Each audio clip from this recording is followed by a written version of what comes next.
Hi there. Please let your mind slow down and go at ease, and let me know in the comments where you're from. Also, what's your best tip for a peaceful night's sleep and keeping a calm mind? Whether it's a relaxing bedtime ritual, a favorite book, or a mindfulness practice, your advice could be just what someone needs. The Whispering Oak. On the edge of my grandparents' property stood an ancient oak tree, its massive branches stretching wide, its roots twisted and gnarled, half submerged into the ground. They called it the Whispering Oak, and I'd always been fascinated by its sheer size and age. My grandmother often told me stories about the tree, saying it was older than the town itself, a witness to countless lives and events. But she also warned me never to go near it at night.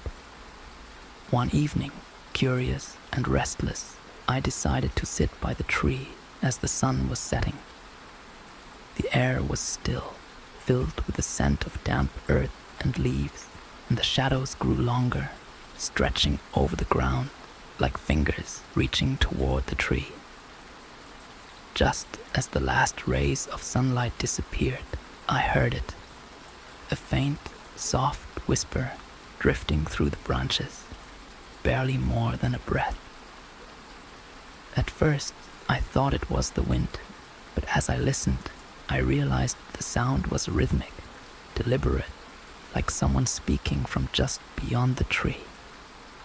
The voice was faint, filled with a sorrow so deep it made my chest ache, and I found myself leaning closer, straining to hear, drawn by an unexplainable pull. The whispers grew louder, echoing through the silence, filling the air with words I couldn't quite make out, each one laced with a sadness that seemed ancient, timeless. I tried to back away, but the whispers followed me, growing more insistent, filling my mind with fragments of words, images that flashed in my mind. A family, a young woman, a tragedy that seemed as old as the tree itself. And then, just as suddenly as it had begun, the whispering stopped, replaced by a thick, suffocating silence that pressed down on me, making it hard to breathe. I turned, stumbling back toward the house, my heart pounding, feeling the weight of the tree's presence behind me, its ancient energy clinging to me, filling the air with a sorrow that lingered long after I'd left. The next morning, I told my grandmother about the whispering, hoping she'd have an explanation. She looked at me, her face pale, her expression darkening as she spoke in a low, trembling voice. They say the tree holds the memories of those who have passed, that it whispers their stories to those who listen. Some believe it's haunted by a young woman who disappeared here long ago, and that her spirit lingers, waiting, hoping to find peace. Since that night, I haven't gone near the tree after dark, but sometimes, when the wind blows, I hear the faint whispering drifting through the branches, filling the air with a sorrow that seems endless, a reminder of the spirit bound to the Whispering Oak. The man on the staircase. When I moved into my apartment, I was thrilled to finally have a place of my own. It was a small, cozy building with creaky wooden floors and tall, narrow windows that let in soft, dappled light. But there was something strange about the staircase. A narrow, winding set of steps that creaked with each step, casting shadows that seemed to stretch and shift in the dim light. One night, as I was coming home late from work, I felt an odd chill as I climbed the stairs. The air was thick, filled with a strange, oppressive energy that made my skin prickle. and I couldn't shake the feeling that someone was watching me.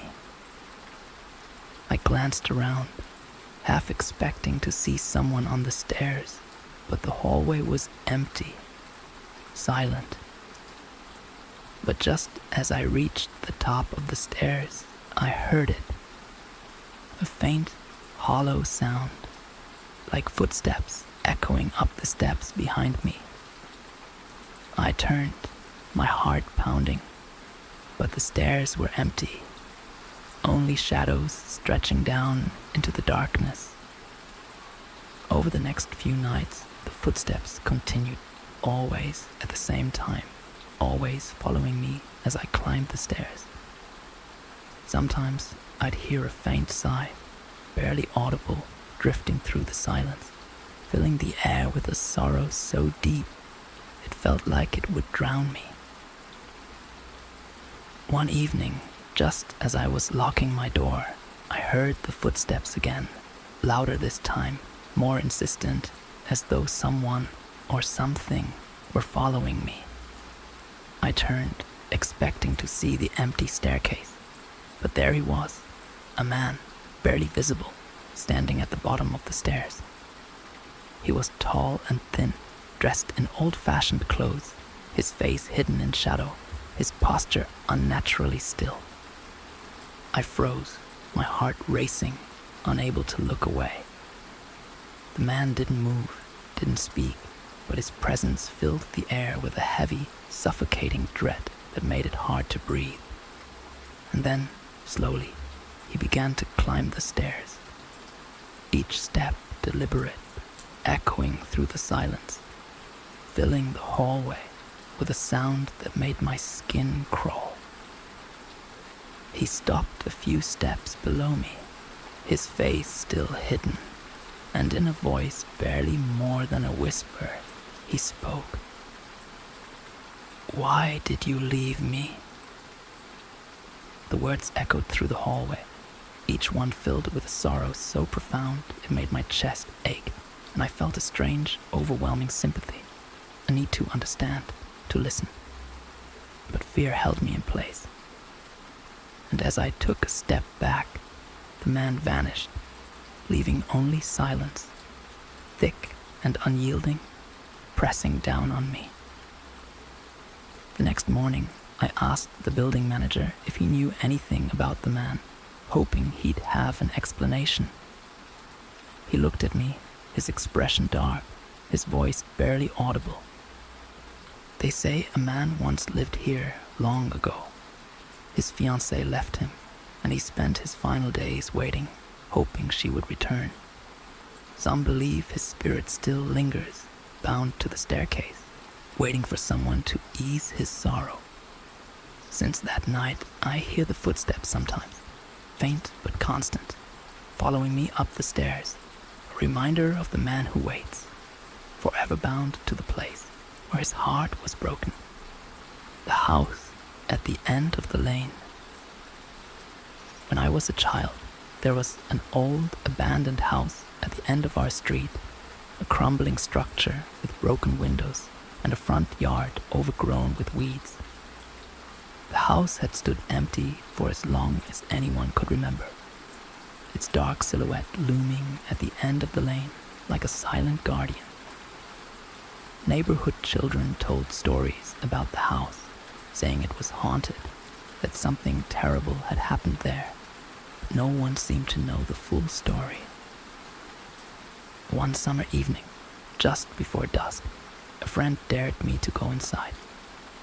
The air was heavy and thick, filled with the scent of dry grass and warm earth.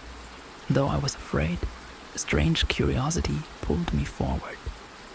I approached the house, each step filling me with a growing sense of dread, and pushed open the front door, the wood creaking as it swung open, revealing a dark, empty hallway. The air inside was stale, filled with dust and the faint scent of something rotten, and the silence was so complete it felt as though the house itself were holding its breath. I stepped inside, my footsteps echoing through the empty rooms, each sound amplified, filling the air with a hollow, eerie resonance. As I explored, I found a small, dusty bedroom at the end of the hall. The wallpaper was peeling, the furniture covered in a thick layer of dust, but there was something strange about the bed. The covers were pulled back, as though someone had just left, and on the nightstand lay a single, faded photograph. I picked it up, my heart pounding, and stared at the image. A young girl around my age, her expression solemn, her gaze intense, filled with a sorrow that made my chest ache. Her eyes seemed to follow me, unblinking, watching, and I felt a chill crawl down my spine as I set the photo back on the nightstand, unable to look away. Just as I was about to leave, I heard it, a soft, faint whisper drifting through the silence, barely audible, like a voice calling from somewhere beyond the wall. "Why did you leave me?"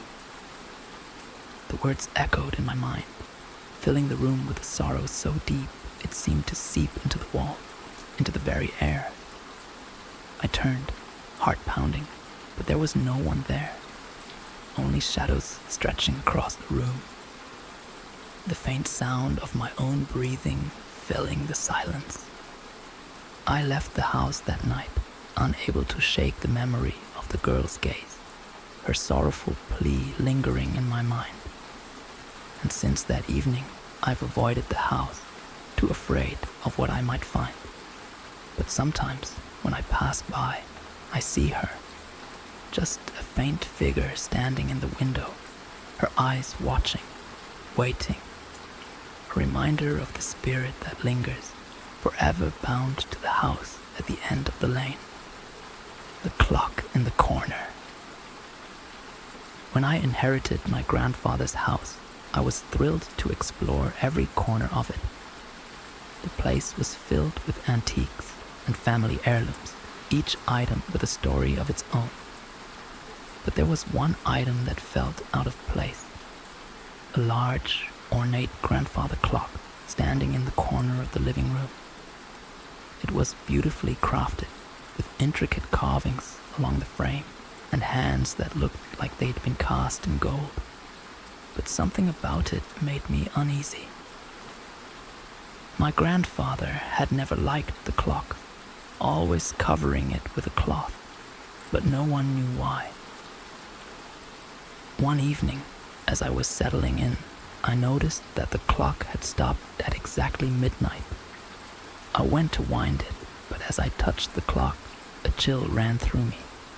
A coldness so intense it felt as though I'd stepped into ice water. The air around the clock seemed thicker, heavier, filled with a strange, silent energy, and I quickly pulled my hand away, leaving the clock untouched. That night, just as I was drifting off to sleep, I heard a soft ticking sound echoing through the silence, filling the air with a rhythmic, hollow beat.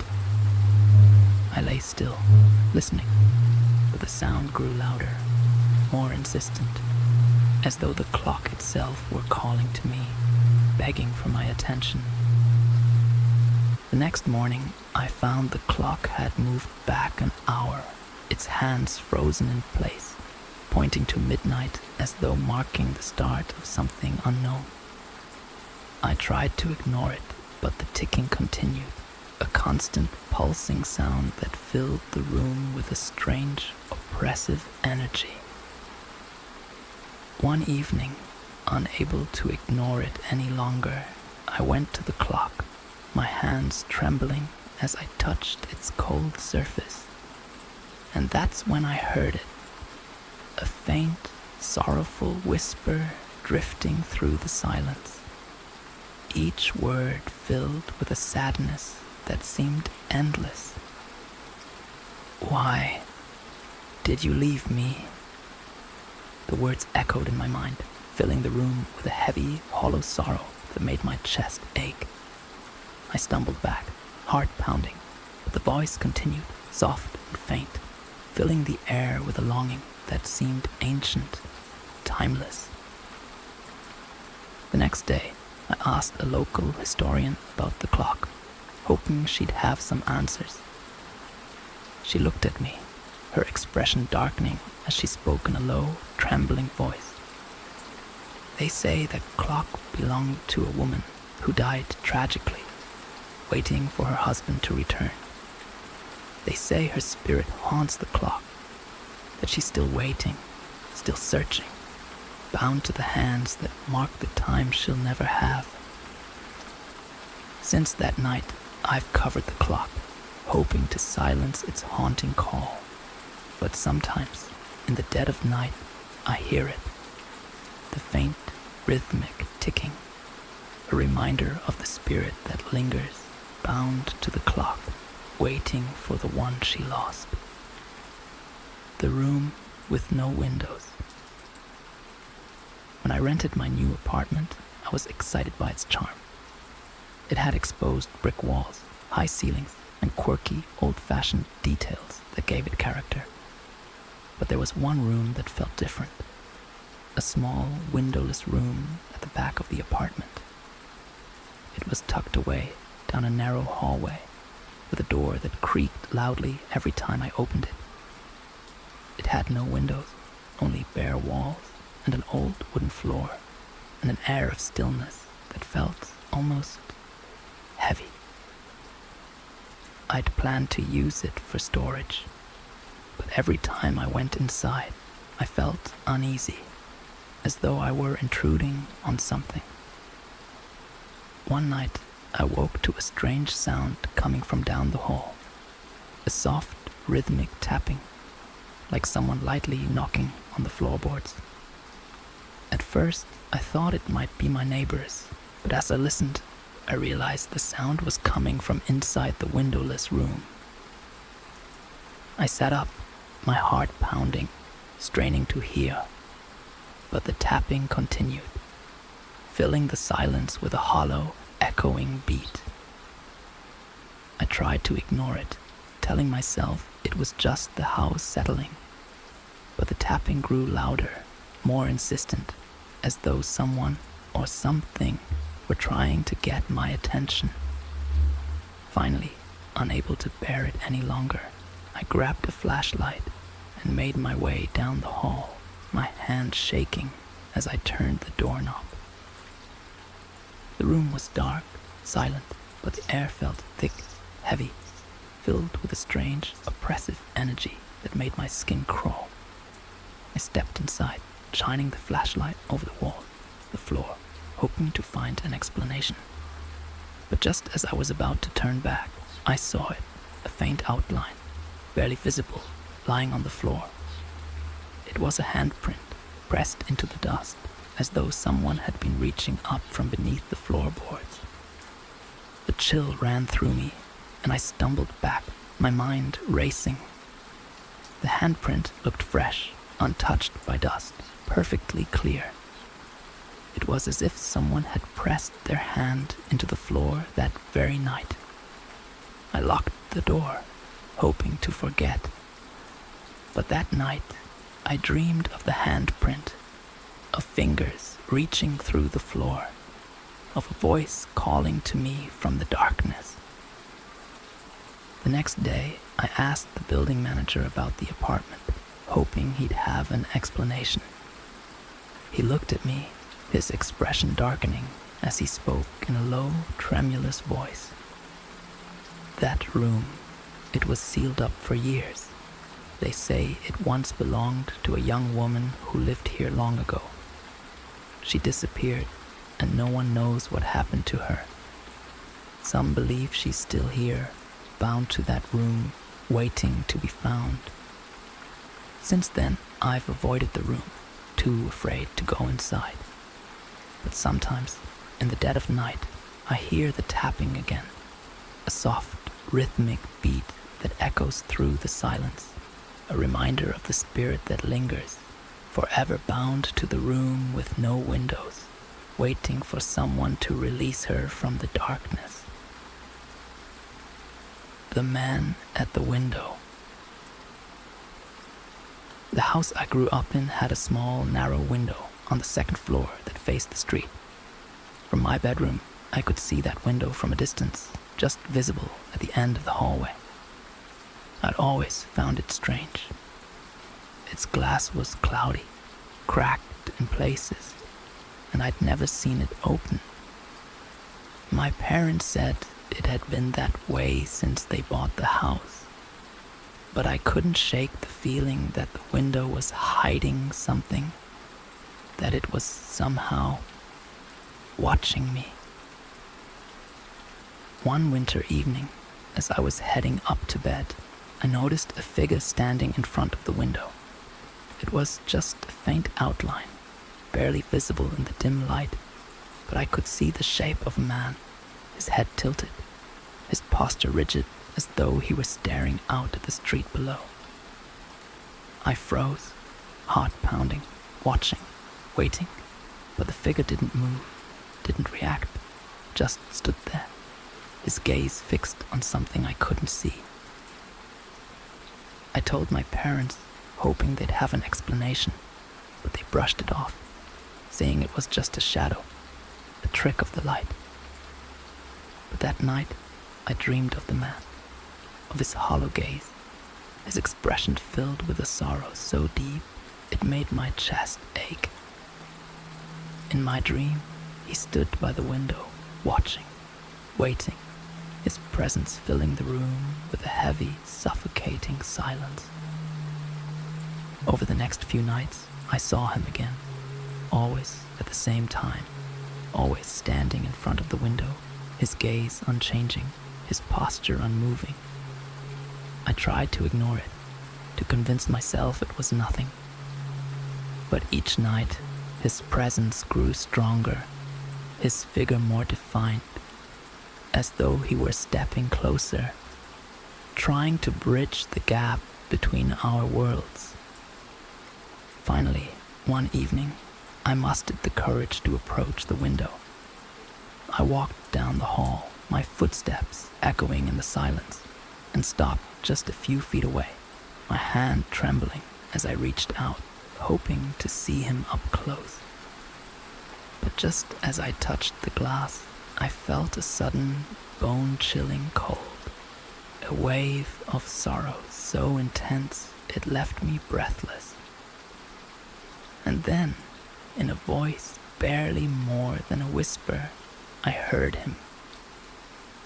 "Please, let me go." His words filled the air with a sorrow so profound it seemed endless, timeless, and I felt a strange, overwhelming urge to open the window, to help him, to bring him peace. But before I could move, the figure vanished, leaving only silence, thick and unyielding, pressing down on me. The next day, I asked the previous owner about the house, hoping they'd have some insight. She looked at me, her face pale, her gaze distant as she spoke. "That window, it was his favorite spot. They say he lost someone dear to him, that he stood there every night, waiting, hoping she would return. Some believe his spirit is still there, watching, waiting for someone to release him. Since that night, I haven't seen the figure, but sometimes, in the early hours of the morning, I feel his presence, sense his gaze, a reminder of the spirit who lingers, forever bound to the window, waiting to be set free."